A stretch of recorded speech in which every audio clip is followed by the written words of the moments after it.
ఆ మాటకు ప్రియులారా యవనస్తుడికి కోపం వచ్చింది, వెళ్ళిపోయాడు. ఒకటి కొదువుగా ఉన్నదన్నాడు. ఆ కొదువు తీసేస్తే నీవు పరిపూర్ణుడు అయిపోతావు. ఏమైపోతావు చెప్పండి? దేవునికి స్తోత్రం కలుగునుగాక. ఇక్కడ జాగ్రత్తగా ఒక మాట మీరు ఆలకించాలి. అతడు పరిపూర్ణుడు అవ్వకుండా వెళ్ళిపోవడానికి గల కారణం ఎవరు? తను సంపాదించిన ఆస్తి. తను సంపాదించిన అతని ఆస్తి అతన్ని పరిపూర్ణుడిగా చేయలేకపోయింది. ఇక్కడ జాగ్రత్తగా దేవుని మాటలు గమనించాలి, ఆలోచించాలి. ఒక వ్యక్తిని పరిపూర్ణుడిగా కొన్ని మార్చట్లేదు. అన్నీ బాగానే ఉంటాయి కానీ తాగుడు అలవాటు ఉంటుంది. అది ఒక్కటి తొలగిస్తే నువ్వు పరిపూర్ణుడు అయిపోతావు. అన్నీ బాగానే ఉంటాయి కానీ తిట్లు అలవాట్లు ఉంటాయి. ఆ ఒక్కటి నువ్వు దూరపరిచేది నువ్వు పరిపూర్ణుడు అయిపోతావు. అన్నీ బాగానే ఉంటాయి కానీ ఏమండి ఇతరుల గురించి చాడీలు చెప్పే అలవాటు, అది ఒక్కటి దూరపరిచేది నువ్వు పరిపూర్ణుడు అయిపోతావు. అన్నీ బాగానే ఉంటాయి కానీ కొంచెం లేజినెస్, బద్ధకం, పని చేయడానికి బద్ధకం ఎక్కువ, అది ఒకటి తొలగిస్తూ నువ్వు పరిపూర్ణుడు అయిపోతావు. అన్నీ బాగానే ఉంటాయి ప్రియులారు, అన్నీ బాగానే ఉంటాయి. అప్పుడప్పుడు కొంచెం సిగరెట్ అలవాటు ఉంటుంది, గుట్టకాల అలవాటు ఉంటుంది, కైనీల అలవాట్లు ఉంటుంది. అదొకటి తీసేస్తే దేవుని దృష్టిలో నువ్వు పరిపూర్ణుడిగా మార్చబడతావు. అన్నీ బాగానే ఉంటాయి కానీ సీరియల్ చూసి అలవాటు పోదావు. ఏ అలవాటు చెప్పండి? అన్నీ బాగానే ఉంటాయి. ప్రార్థన చేస్తారు, చర్చకు వస్తారు, దర్శన భాగాలు ఇస్తారు, వాక్యం వింటారు, ఏమంటే సంఘంలో కూర్చుంటారు, ఎవ్రీథింగ్ ఈజ్ ఓకే, పర్ఫెక్ట్, అన్నీ బాగానే ఉంటాయి. కానీ ఇంటి దగ్గర మాత్రం ఏం చేస్తారంటే ఖాళీగా ఉండేటప్పుడు ఆ సీరియల్ పిచ్చి మాత్రమో పోదు. అది ఒక్కటి పోతే నిన్ను దేవుడు పరిపూర్ణుడిగా చేయాలనుకుంటున్నాడు. నీవు పరిపూర్ణుడు అవితేనే తప్ప పరలోక రాజ్యం వెళ్ళలేవే. ఇన్ని బాధలు పెట్టుకొని, ఇన్ని కష్టాలు పెట్టుకొని, ఇన్ని ఇబ్బందులు పెట్టుకొని, ఇంతగా పాపాన్ని ధరించుకొని దేవుని రాజ్యానికి మనం వెళ్ళలేవే. అంతా బాగానే ఉంటా తప్ప యోనాలాగా నిద్ర మాత్రమో పోదు. స్తోత్రం కలుగునుగాక. అంతా బాగానే ఉంటుంది, పరిపూర్ణుడే, పర్వాలేదు. కానీ ఎందుకో ఆ బలహీనత, ఆ ఒక్కటి కొదువుగా ఉంది. అది తీసేస్తే పరిపూర్ణుడిగా దేవుడు నీకు 100కి 100 మార్కులు వేసేస్తాడు. పరలోకపు తండ్రి నేను ఏం కోరుకుంటున్నా తెలుసా? పరిపూర్ణత రోజులకి రావాలని కోరుకుంటున్నాడు ఆయన. ఆపు జీవితం దేవునికి అక్కర్లేదు, అసంపూర్ణ జీవితం యేసేకి అక్కర్లేదు. God wants to always you will be perfect and perfection. నువ్వు పర్ఫెక్ట్గా పరిపూర్ణుడిగా ఉండాలని దేవుడు కోరుకుంటూ ఉన్నాడు. స్తోత్రం కలుగునుగాక. చెప్పండి, 2 చేతుల పైకెత్తి. ఒక తండ్రి ఉన్నాడు ప్రియులారా ఒక దేశంలో. ఆ తండ్రికి ఒకే ఒక కుమారుడు. పిల్లల బాధ్యత పూర్తిగా ఎవరి మీద పడుతుంది చెప్పండి? తండ్రి మీద పడుతుంది. హ్యాపీ ఫాదర్స్ డే అనడానికి కొంతమందికి చాలా సిగ్గు. ఎందుకంటే ఏమి సంపాదించావు? తిరగ వెనక చొరకు చూస్తే ఏదీ లేదు. హ్యాపీ ఫాదర్స్ డే అంటే తండ్రి నువ్వు సంతోషంగా ఉండాలంటే, నీ పిల్లలు కూడా ఎలా ఉండాలి? సంతోషంగా ఉండాలి. చిన్నప్పటి నుంచి ఆ బిడ్డను ఎదిగి గొప్ప ప్రయోజకుడిని చేశాడు. ఒక్కడే కుమారుడు, చాలా బాగా చదువులు చదివించిన తర్వాత ఆయన మరొక కొన్ని రోజుల్లో గ్రాడ్యుయేషన్ తీసుకుంటాడు. గ్రాడ్యుయేట్ అయిపోతాడు, పోస్ట్ గ్రాడ్యుయేట్ వచ్చేస్తుంది. ఆ గ్రాడ్యుయేషన్ అనంతరము ఒక పెద్ద బిజినెస్ మ్యాన్ అయిపోతాడు అనమాట. అంతగా తండ్రి రెక్కల మొక్కలు చేసుకొని కుమారుడికి వినాలి భారం కలిగి బాగా చదివించాడు. ఏమనాలంటే ఒక మంచి గుడ్ ఫ్యూచర్ని ఇచ్చాడనమాట తండ్రి కుమారుడికి. ఈ లోపల అతడు కుమారుడు ఆ రోజు ఇంటికి వస్తూ ఉంటే ఒక పెద్ద బెంజ్ కారు షోరూమ్ చూస్తూ ఆ షోరూమ్ చూడగానే, నాకు గ్రాడ్యుయేషన్ అనంతరం మా డాడీ నాకు ఈ కారు ఇవ్వాలి, నా కారు ఇవ్వాలి, ఏదో రోజు మా డాడీకి కారు కోసం చెప్పాలి, ఈ కారులో నాకు ప్రయాణం చేయాలని ఉంది, ఈ కారులో నేను వెళ్ళాలని అనుకున్నాడు, కలలకు అంటున్నాడు. ఒకరోజు అనుకోకుండా అతడు ప్రభువు నమ్ముకున్న వ్యక్తే, చాలా ధనవంతుడే, ఏమీ పూర్ మ్యాన్ ఏం కాదు, రిచ్ మ్యానే. అయితే ఒకరోజు డాడీ మరి నెక్స్ట్ ఇయర్కి నాకు గ్రాడ్యుయేషన్ తీసేసుకుంటాను కనుక నా గ్రాడ్యుయేషన్ సూన్ ఆఫ్టర్ గ్రాడ్యుయేషన్ అయిపోయిన తర్వాత నాకు బెంజ్ కార్ ఒకటి మీరు కొనాలంటే చూద్దాం లేరా అని తండ్రి విని వెళ్ళనట్టు, చూసి చూడలేనట్టు, పట్టించుకోకుండా వదిలేశాడు. ఆ మాట విన్నాడు తప్ప పెద్దగా పట్టించుకోలేదు. రాని సంవత్సరం వచ్చింది, బాగా చదువుకున్నాడు. ఈ లోపల మరి అతడు అన్నిట్లో ప్రథమ స్థానాన్ని సంపాదించాడు. ఒక పెద్ద ఆడిటోరియంలో దరిదాపుకు ఒక 2000 మందిలో కాన్ఫరెన్స్ మీటింగ్ ఒకటి జరుగుతుంది. అందులో స్పెషల్ క్యాండిడేట్ ఎవరంటే ఈ అబ్బాయే. ఎందుకంటే ఇతనికి గ్రాడ్యుయేషన్ అవ్వబోతున్నారు, పట్టభద్రుడు అవ్వబోతున్నాడు, ప్రపంచానికి ఒక బిజినెస్ మ్యాన్గా ఇతడు పరిచయం అవ్వబోతున్నాడు. అక్కడికి తన తండ్రిని కూడా ఆహ్వానించారు. ఈ లోపల అందరూ మాట్లాడుతున్నారు, ఆఫీసర్లు అందరూ కూడా స్టేజ్ మీద ఉన్నారు. ఈ లోపల అందులో నడిపించి ఆయన ఆ కుమారుడు యొక్క తండ్రికి మైక్ ఇచ్చారు. అయ్యా మీరు ఏమైనా చెప్పాలనుకుంటున్నారా మీ అబ్బాయి గురించి అంటే ఆయన చెప్పాడు 2 మాటలు. మైక్ తీసుకున్నారు, మైక్ చెక్ హలో అని చెప్పి మైక్ చేతితో పట్టుకొని, నిజంగా ఈరోజు ఎంత మంచి కుమారుని కన్నందుకు నేను ఎంతగానో గర్వపడుతున్నానో అని మొదలుపెట్టాడు. నిజంగా చాలామంది తండ్రులు ఉంటారు కానీ వారి పిల్లలను చూసి బాధపడుతూ ఉంటారు. కానీ ఈరోజు నా గుండెల నిండా సంతోషం ఉంది, ఆనందం ఉంది. నేను డబ్బు అయితే నా పిల్లోడికి పెట్టగలిగాను, కానీ వాడంతటా వాడు చదువుకొని ఎంత గొప్ప వ్యక్తిగా అవ్వడానికి గల కృషి వాడిదే అని చెప్పి ఆ స్టేజ్ మీద అందరి ఎదుట తన కుమారుణ్ణి పొగడం ప్రారంభించాడు. దేవునికి స్తోత్రం కలుగునుగాక. మొత్తానికి ఆ అబ్బాయి కూడా చాలా హ్యాపీ అయిపోయాడు. అమ్మయ్య, మా డాడీ కోరిక నేను నెరవేర్చాను, నిజంగా నా తండ్రి నన్ను పొగిడాడంటే ఇంకెవరో నన్ను పొగడనక్కర్లేదు, నా తండ్రి నన్ను మెచ్చుకున్నందుకు చాలు, ఇంకా నన్ను ఎవరు మెచ్చుకోవాలి, నా తండ్రే నాకు రివార్డు ఇచ్చాడు అనుకొని ఇంటికి వచ్చిన తర్వాత ఒక 5 రోజుల తర్వాత ప్రియులారా, ఈ లోపల ఆ డాడీ అసలు ఏంటి మా డాడీ ఏ గిఫ్ట్ ఇవ్వలేదో, ఏదో గిఫ్ట్ నేను అడిగాను కదా మర్చిపోయాడా అని అనుకున్నాడో. ఈ లోపల ఒరే నీకు రేపు గిఫ్ట్ ఇస్తానురా అని అన్నాడు తండ్రి. గిఫ్ట్ ఇస్తానంటే దరిదాపుగా అనుకున్నాడు, అమ్మయ్య నేను అనుకున్నదంతా కూడా దొరుకుతుందేమో అనుకొని ప్రియులారా, మరి ఒక తెల్లవారుజామున లేచి ఆ తండ్రి ఏం చేశాడంటే ఒక పెద్ద బైబిల్ ఒకటే అతనికి గిఫ్ట్గా ఇచ్చాడు. స్తోత్రం కలుగునుగాక. బైబిల్ చూసి వస్తే బైబిలే కదా అని చెప్పుకొని ఆ బైబిల్ పక్కన పడేసి 1-2 మాట్లాడకుండా, నేను ఏదో అనుకున్నాను ఇదేనా ఇచ్చావో, అసలు ఇదేనా ఇచ్చావో, నేను ఎన్నో ఆశలు పెట్టుకున్నాను, ఎన్నో నా దర్శనమే వేరు, నా కళే వేరు అని అనుకొని గొనుక్కొని సీరియస్ అయిపోయి, కొంతమంది పిల్లల తల్లిదండ్రులు మాట్లాడినవారు పూర్తిగా మ్యాటర్లన్నీ వాళ్ళే చెప్పేస్తూ ఉంటారు. మొత్తానికి ఇంట్లోంచి బయటకు వెళ్ళిపోయాడండి. ఏంటి నా కాళ్ళ మీద నేను నిలబడి బ్రతకలేను అనుకున్నావా, నేను బిజినెస్ చేయలేను అనుకున్నావా, గొప్పవాడు కాలేను అనుకున్నావా, ఏంటి ఇదేనా నాకు ఇస్తావని చెప్పి వెళ్ళిపోయాడు.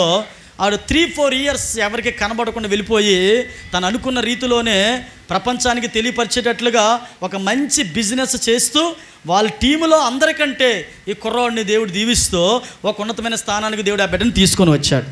దేవునికి స్తోత్రం కలుగునుగాక. చేతుల పైకైతే ఇతనికి వయస్సు మేదపడి అనారోగ్యం పాలైపోయి మంచం పట్టేశాడు. మంచం పట్టిన తర్వాత ఈ అబ్బాయికి ఒక లెటర్ వచ్చింది. ఏమిటి లెటర్ అంటే, your father is going to die, నీ తండ్రి చనిపోవడానికి సిద్ధంగా ఉన్నాడో, దయచేసి నువ్వు ఎక్కడున్నా రావాలని చెప్పి ఆ లెటర్ ఎక్కడైతే ఉన్నాడో అక్కడికి ఆ లెటర్ చదివాడు, చూశాడు. మరి తండ్రి కదా చనిపోతున్నాడా, మరణ పడక మీద ఉన్నాడని చెప్పి గబగబా అన్నీ తట్టబొట్ట సర్దుకొని బట్టలన్నీ కూడా సూట్ కేసులో పెట్టుకొని ఫ్లైట్ ఎక్కి వెంటనే ఇంటికి వచ్చేసరికి ఆల్రెడీ తండ్రి చనిపోయాడండి. ఆ వీలునామా మీద చాలా ఉన్నాయి. నా తదనంతరం ఈ ఆస్తల్లా నా కుమారుడికే చెందాలి, నా యొక్క ప్రాపర్టీ కానీ, నా బంగ్లాలు కానీ, నా యొక్క 1000 రూపాయల ఎకరాల భూమి కానీ అన్నీ నా కుమారుడికే చెందాలి అని చెప్పేసి వీలునామా రాశాడు. అయితే ఆ బెంచి మీద తన తండ్రి గిఫ్ట్గా ఇస్తున్నటువంటి ఆ బైబిల్ దగ్గరికి వచ్చి, అప్పుడు సరిగ్గా చూడలేదు కానీ అప్పుడు బైబిల్ చూశాడు. ఆ బైబిల్ వెనకాల తను ఏ కారు అయితే కోరుకున్నాడో ఆ కారు కీస్ ఆ వెనకాల దానికి అతికించున్నాయి. స్తోత్రం కలుగునుగాక. ట్యాగ్ కూడా ఉంది, కారు ట్యాగ్ కూడా ఉంది. కారు కీసు కారు తాళాలు ప్లస్ ఎవరైతే కస్టమర్ ఉన్నారో ఆ కస్టమర్ నెంబర్లు, ఆ కారుకి సంబంధించినటువంటి ఆ యొక్క షోరూమ్ యొక్క అడ్రస్సు, ఆ యొక్క కారు ట్యాగు, కీస్ అన్నీ ఉన్నాయి. అప్పుడు అనుకున్నాడు ఈ కుమారుడు, అయ్యో ఆ రోజు ఇచ్చినప్పుడు నేను సరిగ్గా చూడలేదే, సీరియస్ అయిపోయి వెళ్ళిపోయానే, అప్పుడే చూస్తుంటే ఎంత బాగుండో, నా తండ్రికి 2-3 సంవత్సరాల దూరం కాకుండా ఉండేవానని పశ్చాత్తాపడ్డాడు. ఏమిటి లాభం పశ్చాత్తాపడితే? దీపం ఉన్నప్పుడే నీ ఇల్లు. తండ్రి కుమారుడికి బహుమానం ఇచ్చేటప్పుడు అది పూర్తిగా చూడకుండా గమనించండి. ఎప్పుడూ కూడా ప్రాముఖ్యమైన తండ్రి, పరిశుద్ధమైన తండ్రి, పరిపూర్ణమైన తండ్రి బిడ్డలకు ఏం చేస్తారో తెలుసా? తను బాగోకపోయినా తన కుమారులు బాగుండాలని కోరుకుంటాడు. నేనంటాను, ఈ ప్రపంచంలో ఈ బైబిల్ కన్నా గొప్పది మరి ఏదియో లేదండి. నీ పిల్లలు ఉన్నతమైన స్థానంలో ఉండాలనుకుంటే ముందు దీన్ని చదివి తర్వాత పుస్తకాలు చదవమని చెప్పండి. నీ పిల్లలకు ఉన్నతమైన కలెక్టర్లో లేకపోతే ఇంజనీర్లో ఉన్నతమైన స్థానంలో రాణించాలనుకుంటే ముందు ప్రార్థన చేసి తర్వాత పని చేయమని చెప్పండి. ముందు వాక్యం చదివి తర్వాత గ్రంథాలు చదవమని చెప్పండి. ఈ ప్రపంచంలో దీనికన్నా ప్రాముఖ్యమైన బహుమానము గిఫ్ట్ ఈ లోకంలో ఏది లేదు. తండ్రి కుమారుడు చాలా బాధపడ్డాడు, నిరాశ చెందాడు. అయ్యయ్యో నా నాన్న పోగొట్టుకున్నానే అనుకొని బాధపడ్డాడు. ఆ ఆస్తికి వారసుడేవాడు. ఏమంటున్నా తెలుసా? పరిపూర్ణత కలిగిన తండ్రి ఎప్పుడు పిల్లలకి what ever you wants to give, అతడు ఏమి ఇవ్వాలనుకుంటున్నాడో సమస్తము పరిపూర్ణంగా ఇవ్వాలని ఆశపడతాడు. హల్లెలూయా. సగం భోజనం పెట్టడండి, సగం ప్రేమ చూపించడండి. ఎవరు?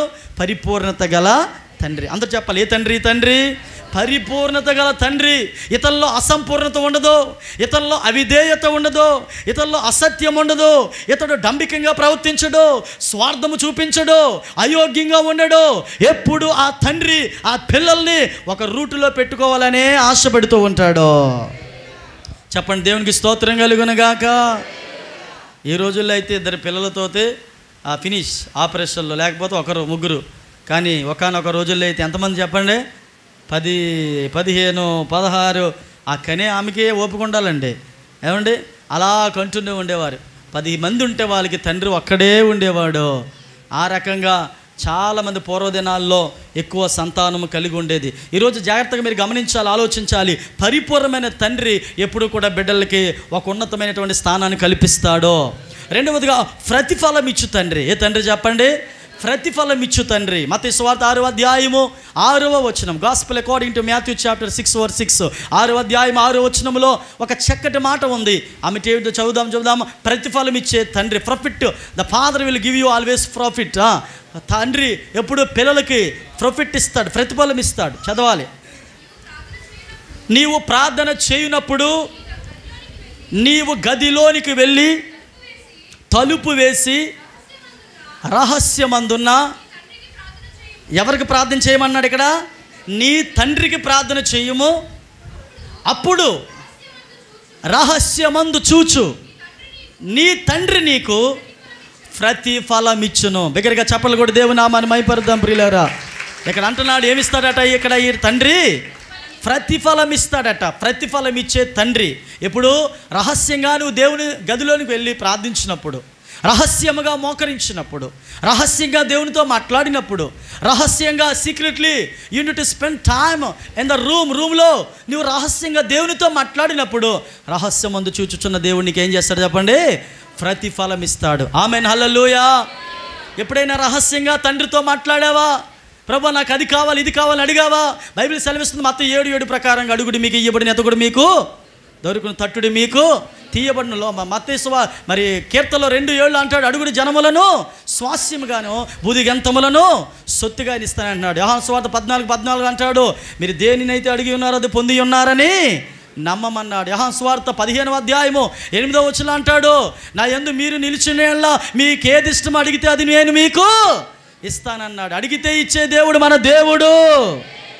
నీకు ప్రతిఫలం ఇస్తాడు. ఫాదర్ ఏం చేస్తాడు చెప్పండి? ఎప్పుడు కూడా ఇక్కడ ఉన్నటువంటి ఫాదర్గా నువ్వు కానీ నేను కానీ మనందరూ కూడా మన పిల్లలకి ఏమేమి వాళ్ళు చెప్పండి? ప్రతిఫలం చూపించాలి. ఏ ఫలం చెప్పండి? బైబిల్ గ్రంథంలో ఒక తండ్రి ఉన్నాడు, అతనికి 4 ఆడపిల్లలు. ఎంతమంది చెప్పండి అండి? అండి ఈ రోజులో ఒకప్పుడు అతని పేరు పిలుపు. చెప్పండి, ఏం పేరు? పిలుపు గారికి ఎంతమంది ఆడపిల్లట? ఒకసారి ఒక ఆడపిల్ల పుట్టగానే చాలా ముఖం ఏదోలాగా అయిపోద్ది. ఏదో పుట్టగా ఆడపిల్ల పుడిసిందా, మొగడు పుట్టినప్పుడు తర్వాత ఆడపిల్ల పుడితే ఏదోలాగుండని ఆ పిలుపు గారి దగ్గరికి వెళ్ళి అడుగుదాం. పిలుపు గారు అంటే ఒక ఆడపిల్ల పుట్టింది సరే, కానీ రెండోది కూడా ఆడపిల్ల పుట్టింది, ఆపరేషన్ చేయించుకోవచ్చు కదా అంటే, మూడోది ముచ్చటగా మొగోడు పుడతాడు అనుకున్నాను, మూడోది కూడా ఆడపిల్ల. పోలే 3 ఆడపిల్ల పుట్టారు, ఆఫ్ చేసుకోవాల్సింది కదా పిలుపు గారు. మళ్ళీ ఇంకో నెంబర్ 4, 4వ కాన్పు కూడా. ఏంటి ఇంతమంది ఆడపిల్లలు ఎలాగా అంటే, ఆ పిలుపు గారు నిజంగా ఆ పిలుపు ఏమంటారు తెలుసా? పుట్టారులే ఆడపిల్లలు, కానీ ఆ పుట్టిన 4 ఆడపిల్లలు ప్రవచించేవారు, ఆ పుట్టిన 4 ఆడపిల్లలు ప్రార్థించేవారు, ఆ పుట్టిన 4 ఆడపిల్లలు పాటలు పాడేవారు, ఆ పుట్టిన 4 ఆడపిల్లలు పరిశుద్ధులు. మగ సంతానం లేదు పిలుపు గారు, అందరూ ఆడవాళ్ళే. 1, 2, 3, 4. అలాగే సెలూపతు అనేటువంటి ఒక ఆయన ఉన్నాడు ఎక్సోడస్లో, నిర్గమాకాండంలో. అతనికి 5 ఆడపిల్లలు. ఎంతమంది చెప్పండి? ఆ తండ్రికి ఎంతమంది బాబు? మగపిల్లలు ఎవరో లేరు, మగ సంతానం లేరు. యోబు గారికి 2వసారి దేవుడు ఇచ్చినప్పుడు ఎంతమంది ఆడపిల్లలు? అతనికి 3 ఆడపిల్లలు. ప్రియులారా, తండ్రికి మగ పిల్లల కంటే ఆడపిల్లకే బాధ్యత ఎక్కువ ఉండేటప్పుడు, లేకపోతే మగపిల్లలకే బాధ్యత ఆడపిల్లలకే బాధ్యత ఎక్కువ ఉండేటప్పుడు, తండ్రిగా వారికి ఆల్వేస్ ఎల్లప్పుడూ కూడా ప్రతిఫలం ఇచ్చే తండ్రిగా మార్చబడాలి. సెలోపతు అనే వ్యక్తి ఏం చేశాడంటే 5 ఆడపిల్లలకి స్వాస్యము సమానంగా పంచాడట. Praise lord. ఫిలిప్ అనే ఆ వ్యక్తి ఏం చేశాడు తెలుసా? 4 ఆడపిల్లల్ని భక్తిలో పెంచాడు. నమ్మిన వారు గట్టిగా స్తోత్రం చెప్తారా? ప్రార్థనలో పెంచాడు, ఆరాధనలో పెంచాడు. ఆదివారం నాడు ముందు లైన్లో కూర్చునేవారు వాళ్ళ పిల్లలే, బైబిల్ చదివేవారు వాళ్ళ పిల్లలే, పరిచయం చేసేవారు ఆ పిలుపు గారి పిల్లలే. ఏ పని చేయాలన్నా పిలుపు గారి పిల్లలను పరిశుద్ధాత్మ దేవుడు అట్టి విధంగా బలంగా వాడుకున్నాడు. ఆ తండ్రికి ఏ రోజు ఆడపిల్లలు పుట్టారన్న బాధ అతనికే. ఎందుకంటే ఒక్కొక్కరిని ఒక్కో రకంగా దేవుడు ఆ పిల్లలు దీవించుకుంటూ వచ్చాడో. ఒక తండ్రిగా ఈరోజు నీకు 2-3 ఆడపిల్లలు ఉండొచ్చు, లేకపోతే మగపిల్లలు 2-3 ఉండొచ్చు. ఎంతమంది సంతానం నీవు ఉన్నావు, కానీ నీవు వారికి ప్రార్థించిన రీతిలో ఒక మంచి ప్రతిఫలం ఇచ్చే తండ్రిగా నువ్వు మార్చబడాలి. ఒక వ్యక్తి అన్నాడట ప్రార్థన చేసేటప్పుడు, ప్రభా కూర్చొని అన్నాడట, నాయన ప్రార్థన చేసేటప్పుడు అన్నాడట, ప్రభా నేను ఏవడిగితే ఇస్తానన్నావు కదా, రాబోయే రోజు నాకు పెద్ద వెహికల్ ఒకటి కావాలి, వెహికల్ పెద్ద వెహికల్ ఒకటి కావాలి, సంచి నిండా డబ్బులు ఉండాలి, 3వదిగా చుట్టూ అమ్మాయిలు ఉండాలన్నాడట. చెప్పండి ఎన్ని కోరికలు బాబా? మొదటి కోరిక ఏమిటి? ప్రార్థనలో మంచి పెద్ద వెహికల్ ఉండాలి, మా ఊర్లో అందరికంటే పెద్ద వెహికల్ నాకే ఉండాలన్నాడట. 2వ కోరిక ఏంటి చెప్పండి? సంచి నిండా బ్యాగ్ నిండా డబ్బులు ఉండాలన్నాడట. వింటున్నారమ్మా? 3వ కోరిక ఏంటి? చుట్టూ అమ్మాయిలు ఉండాలన్నారట. కొంతకాలం పోయింది, అతనికి ఉద్యోగం వచ్చింది. ఏ ఉద్యోగం వచ్చిందని అడగరే? బస్ కండక్టర్ ఉద్యోగం వచ్చింది. పెద్ద వెహికల్ ఏంటి చెప్పండి గట్టిగా? సంచి నిండా ఏముంటా? బస్సులో చుట్టూరు ఎవరుంటారు? ఆడవాళ్ళే. టౌను ఆడవాళ్ళు, అమ్మాయిలు, పిల్లలు. తర్వాత అనుకున్నాడట, ప్రభువుకి తెలుసు నీ ఆలోచన ఏటో, నీ తలంపేటో, నీ ఊహ ఏటో. హల్లెలూయా. గొప్ప ప్రతిఫలమే దొరికింది. పెద్ద వెహికలు, బ్యాగ్ నిండా, సంచి నిండా డబ్బులు, చుట్టూరు. సరదా తీరిపోతుంది మనోడికి. డ్రైవర్ కంటే కండక్టర్కి ఇసికి యాసారిపోతాడండి. ఎక్కడం కాదు కానీ ఎక్కడ టికెట్ అంటాడు. ఎవడు తీస్తాడో టికెట్, ఎవడు తీయడో తెలియదు. ఎక్కడి దగ్గర నుంచి దిగే వరకు ఒకటే గోల. ఏటా గోల? టికెట్ అని అరుచుకుంటూ వెళ్ళవే. ప్రియులారా వినండి, మన పరలోకపు తండ్రి ఆ విధంగా ప్రతిఫలం ఇవ్వడండి. వాట్ ఎవర్ యూ, నీకేది కావాలో అది సంపూర్ణంగా దయచేసే దేవుడు మన దేవుడు. అతడు నీకు గొప్ప ప్రతిఫలం ఇస్తాడు. అతని దగ్గర ప్రతిఫలం ఇవ్వటానికి దేవుడు పరలోకం నుంచి నిన్ను తొంగి చూసే దేవుడై ఉన్నాడు. అతడిచ్చే ప్రతిఫలం ఎలా ఉంటుందో తెలుసా ప్రియులారా? ఏదో జగన్ ఇచ్చేసి కొంతకాలం వదిలేసింది కాదు, చంద్రబాబు ఇచ్చేసి ఆఫ్ చేసింది కాదు, నరేంద్ర మోడీ ప్రవేశపెట్టేసి మధ్యలో వదిలేసింది కాదు. నా దేవుడిచ్చే ప్రతిఫలము నిరంతరము నీకు కనబడుతుంది, నిరంతరము నీతోనే ఉంటుంది. ఆ బహుమానమునికి నువ్వు ఎన్నడూ వివరించలేవు, వర్ణించలేవు. ఆ బహుమానం చూసి నువ్వు ఎప్పుడు ఆనందపడుతూనే ఉంటావు. ప్రతిఫలం ఇచ్చే తండ్రి. ఏ తండ్రి? మన తండ్రి. మనకున్న వాళ్ళందరికీ కూడా గొప్ప ప్రతిఫలం ఇచ్చే తండ్రి. ఒక మాట చెప్పమంటారా? మన అందరికీ కూడా ఒక గొప్ప ప్రతిఫలం ఇచ్చాడు, గొప్ప బహుమానం. ఏంటా బహుమానమో? రక్షణ. చెప్పండి, ఎందుకంటే గొప్ప బహుమానం ఏముంది? సాల్వేషన్. ఇదొక బహుమానం, ఇదొక గిఫ్ట్. ఈ బహుమానాన్ని దేవుడు అనుగ్రహించాడు మనకి. అందుని బట్టి దేవుని నామానికి మహిమ కలుగును గాక. పరిపూర్ణ తండ్రి పిల్లల పట్ల బాధ్యత వహిస్తాడు.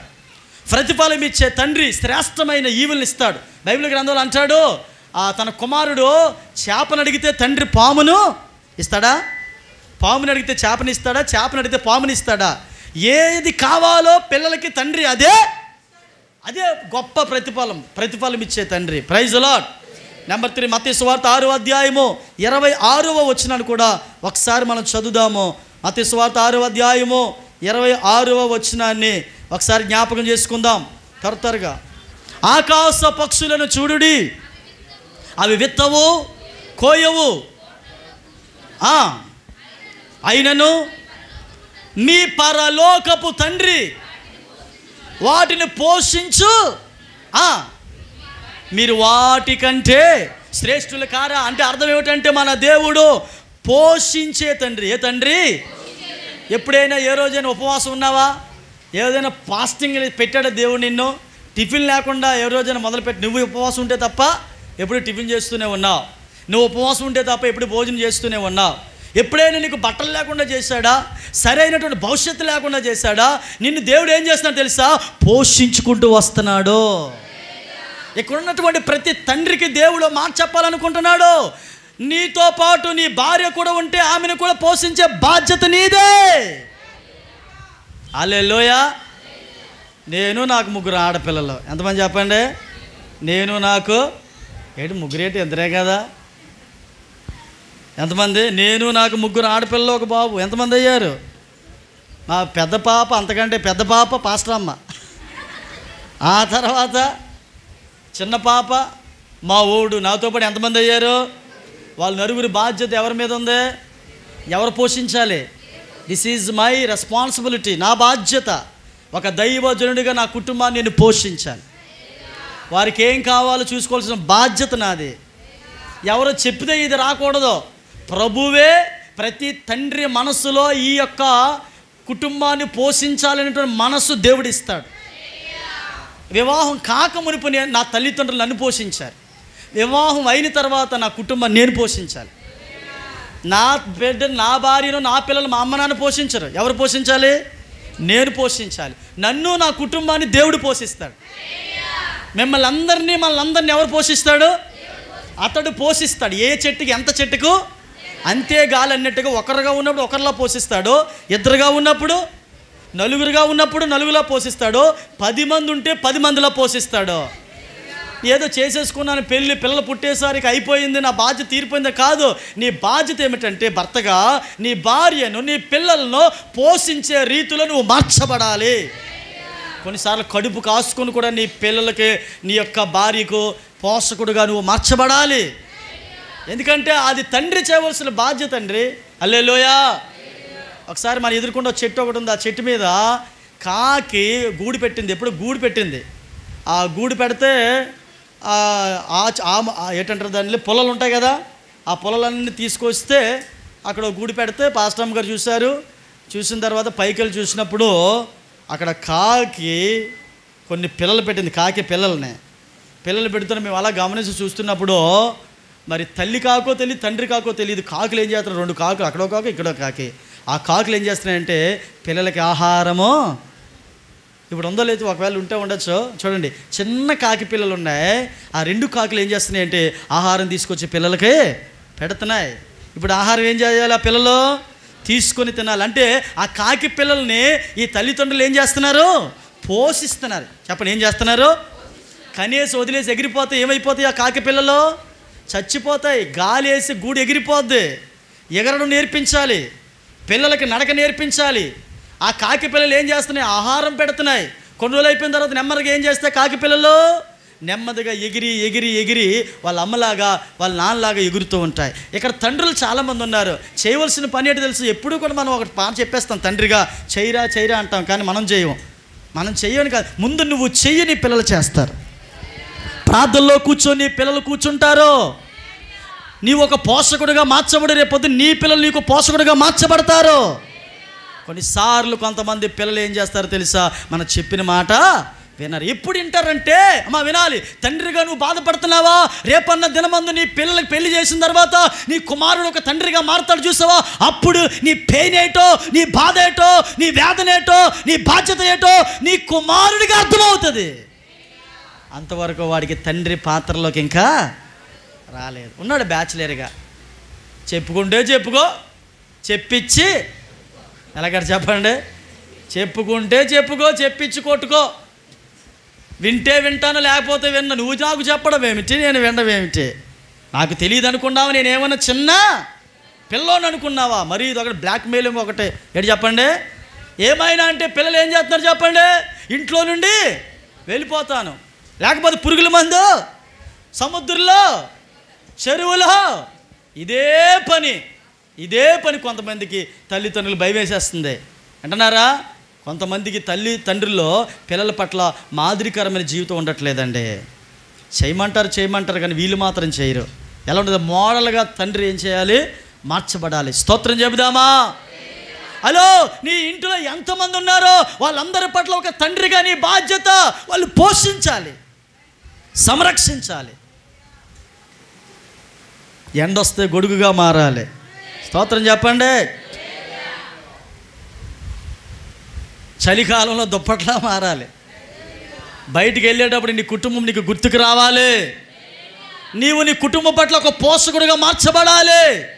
ఎల్లప్పుడూ దేవుని చేతికి నీ కుటుంబాన్ని అప్పచెప్పే తండ్రిగా నువ్వు ఉంటే ఖచ్చితంగా ఆయన నిన్ను నీ కుటుంబాన్ని దీవించక మానడు.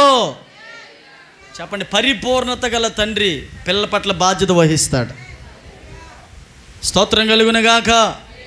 ప్రతిఫలం ఇచ్చే తండ్రి ఏదైనా పిల్లల కోరికలు తీరుస్తాడు. పోషించే తండ్రి ఏనాడు కుటుంబాన్ని పస్తు పెట్టడు. హల్లెలూయా. ప్రేమించే తండ్రి ఏ తండ్రి చెప్పండి? యోహాను సువార్త 15వ అధ్యాయం 9వ వచనము. యోహాను సువార్త 15వ అధ్యాయం 9వ వచనం ఏమంటున్నాడు?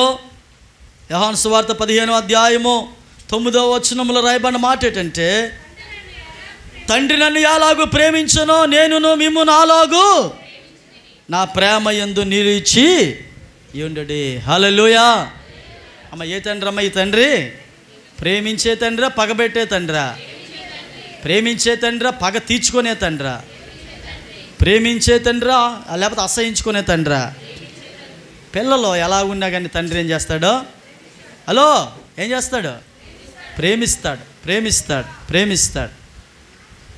ఒక తండ్రి తన కొడుకు పట్ల చాలా బాధపడుతున్నాడట. ఎంత బాధ అంటే, వాడు చేస్తున్న తప్పులు, పొరపాట్లు, పాపాలు ఎక్కువైపోతూ ఉన్నాయి. వాడు తప్పు చేసినప్పుడల్లా తలుపు 2 గెల్లు ఉంటాయి కదా, 2 తలుపులు, ఆ తలుపులకు ఒక రంధ్రం పెడుతున్నాడట. ఆ రోజు 2 తప్పులు చేస్తే 2 రంధ్రాలు, 3 తప్పులు చేస్తే 3 రంధ్రాలు, అలా ఒక తలుపు నిండా రంధ్రాలు పెట్టాడట. తర్వాత పక్క తలుపు నిండా రంధ్రాలు పెట్టాడట. తలుపులు 2 తలుపులు నిండా ఏమున్నాయి చెప్పండి? హోల్స్ ఉన్నాయి. ఆ హోల్స్ ఆ కుమారుడు చేసిన పాపానికి గుర్తుగా కనబడుతున్నాయి. తండ్రి దేవునికి ప్రార్థన చేస్తున్నాడు, ప్రభువా నీవే నా తండ్రివయ్యా, నేను నీ కుమారుని ప్రభువా, నువ్వు నన్ను మార్చినట్లుగా నా కుమారుని కూడా మార్చు ప్రభువా.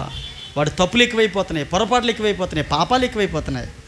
ఒకరోజు ఆ తండ్రి ప్రార్థన ఆలకించి దేవుడు తన కుమారుడికి మారు మనసు ఇచ్చాడంటండి.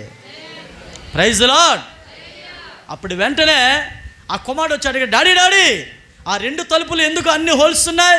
నేను చాలామంది ఇంటికి వెళ్ళిన తర్వాత అన్ని తలుపులు ప్లెయిన్గా కనబడ్డాయి, మన ఇంట్లో తలుపులు మాత్రం ప్రతి తలుపుకి కూడా హోల్స్ ఉన్నాయంటే తండ్రి అన్నాడట, రే నువ్వు చేసిన ప్రతి అపరాధాలు, పాపాలు ఆ తలుపులకి రంధ్రాల్లో కొట్టాను రా నేను అన్నాడట.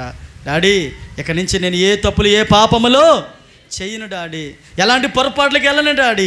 నువ్వు నమ్ముకున్న దేవుడు నా మనస్సు మార్చాడు, నువ్వు అంగీకరించిన దేవుడు నాతో మాట్లాడాడు అనగానే ఆ తండ్రి ఆ బిడ్డను కౌగిలించుకొని ముద్దాడి ప్రేమించి ఆ 2 తలుపులు తీసేసి అక్కడ మళ్ళీ ఒక కొత్త 2 తలుపులు 2 పెట్టాడట. స్తోత్రం కలుగునుగాక. ప్రేమించే తండ్రి ఏం చేస్తాడు తెలుసా? పిల్లల పాపాలను క్షమిస్తాడు. హల్లెలూయా. ప్రేమించే తండ్రి ప్రతి దోషానికి క్షమిస్తాడు. ప్రేమించే తండ్రి ప్రతి అపరాధాలు క్షమిస్తాడు. వ్యభిచారం చేత పట్టబడిన స్త్రీతో అన్నాడు, ఇక నువ్వు పాపము చేయకు, సమాధానం గలదానివై పో అన్నాడు. పొట్టి జాక్కని క్షమించాడు. వ్యభిచారం చేత పట్టబడిన స్త్రీని క్షమించాడు. కుడివైపున దొంగలను క్షమించాడు. ప్రేమించే తండ్రి ప్రతి పాపాన్ని క్షమిస్తాడు. ప్రేమించే తండ్రి ప్రతి శాపాన్ని క్షమిస్తాడు. ప్రేమించే తండ్రి పిల్లలు టాయిలెట్కి వేసేసినా అమృతలో తాగేస్తాడు. అవునా కాదా? ఎత్తుకుంటారు కదా. ఇదిగో ఇప్పుడు ప్రార్థన అనంతరం మన యొక్క ప్రీతిది కేక్ కటింగ్ కార్యక్రమం ఉంది. వేడి వేడి సమాసాలు, చాలా డ్రింకులు ఉన్నాయి. స్తోత్రం కలుగునుగాక. ఇప్పుడు ఆ పిల్లల్ని ఏం చేస్తారు? 2 సంవత్సరాలు 3 సంవత్సరాల పిల్లల్ని ఏం చేస్తారు? పైకి ఇలాగ ఎత్తుకునేటప్పుడు మన బట్టలన్నీ తడిపేసినప్పుడు ఏం చేస్తారు? ఇసిరేస్తారా చెరువులో? ఏం చేస్తారు బాబు నువ్వు?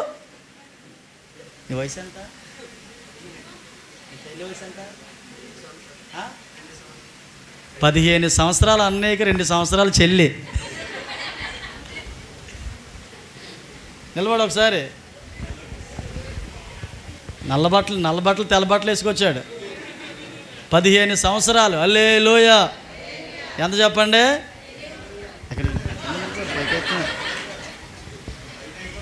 మీ చెల్లి, నీ వయసు ఎంత? 15. మీ చెల్లిది 2 సంవత్సరాలు.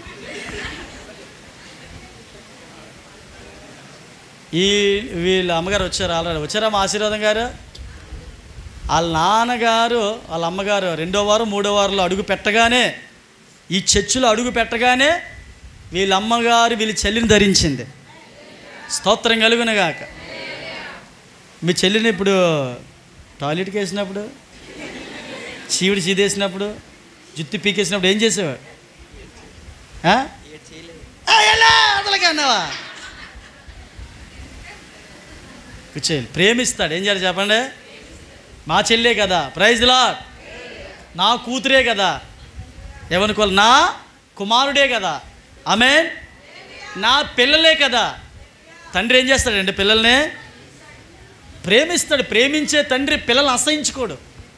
ప్రేమించే తండ్రి పిల్లలకి భవిష్యత్తు చూపిస్తాడు. Praise lord. తండ్రి ఆల్వేస్ పిల్లల పట్ల ప్రేమిస్తాడు.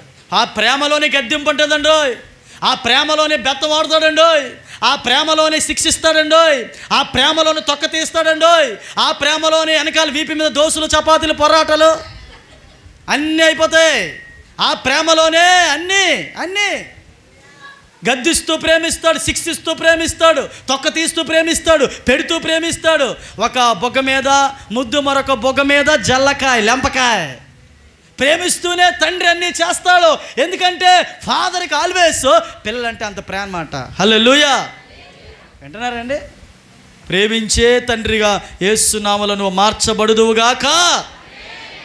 నీవు అలాంటి మంచి తండ్రిగా ఉంటే రేపు పొద్దున్నే పరలోకమందున తండ్రి నిన్ను కూడా ప్రేమిస్తాడు. హల్లెలూయా. నెంబర్ 5 చూడండి, లోకాసువార్త 3వ అధ్యాయం 6వ వచనంలో. లోకాసువార్త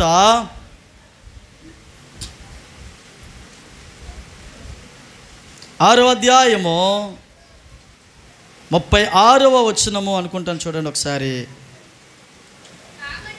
కాబట్టి మీ తండ్రి కనికరము గలవాడై ఉన్నట్టు మీరును కనికరము గలవారై ఉండుడి. Praise lord. తండ్రి ఎలా అంటాడట? కనికరము గలవాడు తండ్రి. 2 చేతుల పైకి స్తోత్రం చెప్దామా? మన పరలోకపు తండ్రికి మన మీద ఉన్న కనికరం ఎవరికి ఉండదో. లోకాసువార్త 11వ అధ్యాయం 13వ వచనము. 6వ తండ్రి, తండ్రికి ఉన్న 6వ లక్షణము. 11వ అధ్యాయం 13వ వచనము. 11వ అధ్యాయం 13వ వచనము. 6వ పాయింట్ ముగించడానికి సిద్ధంగా ఉన్నానా? నన్ను అడుగువానికి పరిశుద్ధాత్ముని ఎంతో నిశ్చయముగా అనుగ్రహించదని. ఇచ్చే తండ్రి. ఏ తండ్రి చెప్పండి? చేతుల పైకి స్తోత్రాలు చెప్పాలి గట్టిగా, అందరూ చెప్పాలి. పిల్లలు ఏది కావాలన్నా అది ఎవరిస్తారు? తండ్రి ఇస్తాడు. ఇచ్చే తండ్రి. ఇప్పుడు మనమందరం ఏమడగాలి దేవుణ్ణి? ఇల్లు కన్నా, పొల్లు కన్నా, భర్త కన్నా, భార్య కన్నా, వినాలి, వస్తువుల కన్నా, వస్త్రాల కన్నా, స్థలాల కన్నా, వజ్రాల కన్నా, వైడూర్యాల కన్నా పరిశుద్ధాత్మ దేవుని అడగాలి. ఏమడగాలి? పరిశుద్ధాత్మ దేవుడు, ప్రభా నీ ఆత్మ నాకు కావాలని అడగాలట. నీ ఆత్మతో అభిషేకించు ప్రభా అని అడగాలట. నన్ను అడిగితే పరిశుద్ధాత్మ దేవుని నిశ్చయముగా ఇస్తానన్నాడు. గత ఆదివారం చాలామందిని పరిశుద్ధాత్మ దేవుడు ఇక్కడ తాకాడు. చాలామందిని ప్రభు స్వస్థపరిచాడు. చాలామందితో ప్రభు మాట్లాడాడు. అడిగితే ఆయన ఆత్మ నీ మీద కుమ్మరిస్తాడు. పరిశుద్ధాత్మని అడగాలి. ఫస్ట్ అడగవలసింది ఇది, దేవా నీ ఆత్మతో నన్ను నింపండి. ఇస్తాడు. అడిగినవన్నీ ఇచ్చే దేవుడు. 6వదిగా అడిగినవన్నీ, అది అంతకంటే ముందుగా ఏమడగాలి? పరిశుద్ధాత్ముడా నాలోనికి 2 ప్రభు అని అడగాలి. అప్పుడు నీకేం కావాలో అన్నీ దేవుడు ఇచ్చేస్తాడు. ఎబ్రిల్ రాసిన పత్రిక 12:9 7వదిగా అంటున్నాడు. ఎబ్రిల్ రాసిన పత్రిక, ఎబ్రిల్ రాసినటువంటి పత్రిక 12వ అధ్యాయం 9వ వచనములో, ఆఖరిగా చదవండి. 12వ అధ్యాయం 9వ వచనం. Final reference of the father. మరియు శరీర సంబంధులైన తండ్రులు మనల్ని అందరికీ శిక్షిస్తున్నారు కానీ అట్లయితే ఆత్మలకు తండ్రి అయిన వానికి మరి ఎక్కువగా లోబడి బ్రతకవలయును కదా. స్తోత్రం. ఈయన తండ్రి, ఆత్మలకు తండ్రి. ఏ తండ్రి? ఇందాక మన మధ్యలో చెప్పుకున్నట్లుగా సంఘానికి తండ్రి. ఎవరికి తండ్రి? శారీరకమైన తండ్రి కాదు, ఇతను ఆత్మలకు తండ్రి. అంటే మీకు తండ్రి. ఒక దైవజనుడిగా ఇక్కడ నిలబడి వాక్యం చెప్తున్నా, నేను మీకు ఆత్మలకు తండ్రి, సంఘాలకు తండ్రి, రక్షణ ఇచ్చిన వానికి తండ్రి. మీ పట్ల ప్రార్థించే భారమో, మీ కొరకు ఉపవాసం ఉండే భారమో, మిమ్మల్ని పట్టించుకునే పని ఒక దైవజనుడిగా దేవుడు మాకు అప్పచెప్పాడు. ఫైనల్గా ఆత్మలకు తండ్రికి ఏం వాడాలి? మీరు లోబడాలా, తిరగబడాలా? నేను చేయనా, ఏదో రమ్మంటే వచ్చాను కానీ పొమ్మంటే పోతాను కానీ ఆ పని ఈ పని చేయమంటారేటి మీరు? పరదాలు ఎత్తమంటారేటి మీరు? ఇస్త్రాకుల్లో ఎత్తమంటారేటి? కంచాలు క్లీన్ చేయమంటారేటి? అది నా పని కాదని తిరగబడకూడదట. ఏం లోబడాలా, తిరగబడాలా? ఆత్మలకు తండ్రి అయిన వారికి మరి ఎక్కువగా మీరు లోబడితే దీవించబడతారు, లోబడితే ఆశీర్వదించబడతారు. నీ సేవకుడు నీకు ఏ పని చెప్పినా ఆ పని నువ్వు చేయాలి. అది చిన్న పనే కావచ్చు, పెద్ద పనే కావచ్చు. ఆ సేవకుడి నోటంట ఒక పని నీకు అప్పచెప్పాడు అంటే, ఆ పని నువ్వు చేశావు అంటే, ఆనాడు సమూయేలు ఎలా దేవుడు దీవించాడు, నిన్ను దీవిస్తాడు. అలా ఆనాడు దావీదుని ఎలా ఆశీర్వదించాడు, దేవుడు నిన్ను ఆశీర్వదిస్తాడు. దైవజనుడికి ఎవరైతే లోబడతారో ఆ లోబడే వారి జీవితాలు బాగుపరచబడతాయి. దైవజనుడికి ఎవరైతే లోబడతారో వారి బ్రతుకుల్లో గొప్ప వెలుగు ఉంటుంది. వారి వ్యాపారాలు దీవించుతాడు దేవుడు, వారి ఉద్యోగాల్లో ప్రమోషన్ ఇస్తాడు, వారికి మంచి ఆరోగ్యం ఇస్తాడు. ఎందుకంటే దైవజనుని మాట కాదు, అది దేవుడి నోట నుంచి వచ్చిన మాట, దైవజను నోట్ల నుంచి వచ్చింది కనుక. లోబడితే దీవించబడతావు, లోబడితే ఆశీర్వదించబడతావు, లోబడితే నీ తల పైకెత్తబడుతుంది. ఆత్మలకు తండ్రిగా ఉన్నటువంటి అతనికి ఏం చేయాలి? మనం అందరూ తిరగబడకూడదండి, లోబడే ఉండాలి. లోబడితే దేవుడు నిన్ను అనేకులకు ఆశీర్వదకర వ్యక్తిగా నా దేవుడు మారుస్తాడు. నెంబర్ 1 ఫస్ట్ నుంచి చెబుదామా? చెప్పండి. ఫస్ట్ నుంచి పరిపూర్ణత గల ఏం చేస్తాడు? కుటుంబం పట్ల ఒక బాధ్యత వహిస్తాడు. నెంబర్ 2, ఏ తండ్రి? తండ్రిలో ఉన్న రెండవ లక్షణం ఏమిటి? ప్రతిఫలం ఇస్తాడు తండ్రి. మూడవదిగా పోషిస్తాడు తండ్రి. నాలుగవదిగా ప్రేమించే తండ్రి. ఐదవదిగా కనికరిస్తాడు, తండ్రిలో కనికరం ఉంటుంది. ఆరవదిగా ఏది కావాలంటే అది నీకు ఇస్తాడు. ఏడవదిగా నిన్ను కాపాడుతాడు. నీవే అతని ఆత్మలకు తండ్రి గనుక నీ చుట్టూ కంచిగా ఉంటాడు. నీ కుటుంబం గురించి సంగతి అంతా దేవునికి అప్పచెప్తాడు. నీ ఫ్యామిలీ గురించి సేవకుడు ప్రార్థన చేస్తాడు. నిన్ను పట్టించుకుంటాడు, నీ సుఖ దుఃఖాల్లో ఉంటాడు, నీ వ్యాధి బాధల్లో ఉంటాడు. నీ తండ్రి కొంతకాలం ఉండిపోతాడేమో తప్ప ఎన్నడు విడువని ఎడబాయని తండ్రి, ఆత్మీయ తండ్రి. ఆ ఆత్మీయ తండ్రినే పరమ తండ్రి నీకు అప్పచెప్పాడు. డైరెక్టర్గా దేవుడు వినాలి, డైరెక్టర్గా దేవునితో కనెక్షన్ పెట్టుకోక మునుపుగా మధ్యలో ఎవరున్నారు చెప్పండి? ఆత్మీయ తండ్రి ఉన్నాడు. ఆ సంగతి గుర్తు పెట్టుకోవాలి. స్తోత్రం కలుగునుగాక. ఆ పరమ తండ్రి అయిన దేవుడికి ఉన్న వాళ్ళందరికీ అనుగ్రహించాడు. ఆత్మీయ తండ్రికి లోబడి ఉంటే ఆశీర్వాద వర్షాలని నీ మీద, నీ కుటుంబం మీద నా దేవుడు కొమ్మరిస్తాడు. ఒకసారి దేవుని సన్నిధిలో మనం మోకరించి, ప్రభువా నన్ను ఏ విధంగా మార్చు తండ్రి, నేను నా కుటుంబానికి తండ్రిగా ఉంటాను ప్రభా, తండ్రి పాత్ర పోషిస్తాను ప్రభా, తండ్రిలా బ్రతుకుతాను ప్రభా అని మోకరిద్దాం, ప్రార్థన చేద్దాం. అందరం మోకరిద్దాం, ప్రార్థన చేద్దాం. హల్లెలూయా. నీకు వందనాలు. 7 ప్రాముఖ్యమైన లక్షణాలు ఈరోజు ప్రభు మనతో చాలా షార్ట్గా స్వీట్గా మాట్లాడాడు కనుక ప్రతి మాట నీకు సంబంధించిందే. తండ్రి నీకు వందనాలు.